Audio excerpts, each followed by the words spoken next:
और वफाकी हुकूमत को कैसे काबू करना है, तहरीक इंसाफ के वार जारी। पंजाब असम्बली के बाद आ गई खैबर पख्तूनख्वा की बारी।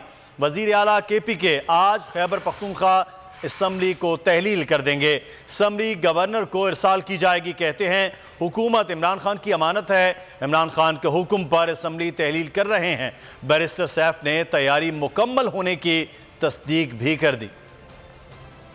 इमरान खान का शहबाज हुकूमत को चारों तरफ से घिरने का मिशन। आज खैबर पख्तून असेंबली भी तहलील होगी। कप्तान के एक के बाद एक वार तैयार। असेंबली तहलील करने की समरी आज गवर्नर को भेज दूंगा। वजीर आला महमूद खान ने असेंबली काबीना से खिताब करते हुए कहा कि काबीना का आज आखिरी इजलास है। असेंबली की तहलील पर पार्टी का कोई इख्तलाफ नहीं। वजीर आला का मजीद कहना था कि हुकूमत इमरान खान की अमानत है। मुल्की मफाद में इमरान खान के हुक्म पर असेंबली तहलील कर रहे हैं। तैयारियां मुकम्मल हैं। बैरिस्टर सैफ ने कहा कि गवर्नर ने दस्तखत ना किए 48 घंटों में असेंबली खुद ब खुद खत्म हो जाएंगी। 48 घंटे गवर्नर के पास हैं।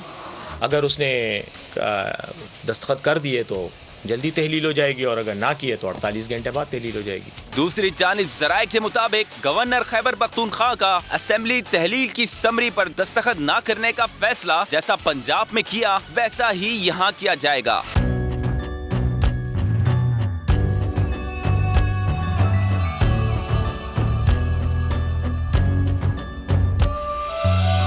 कहीं पर बिजली की टेंशन, कहीं पर पानी की टेंशन, ये दौर सब गुजरे हैं, अब आ गया इलेक्शन।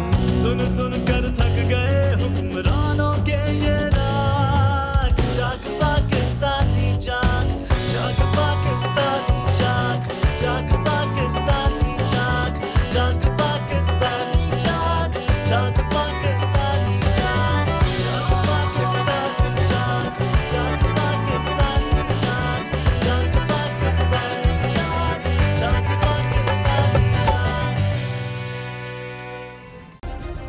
सब्सक्राइब करें और बेल दबाएं ताकि कोई खबर रह न जाए।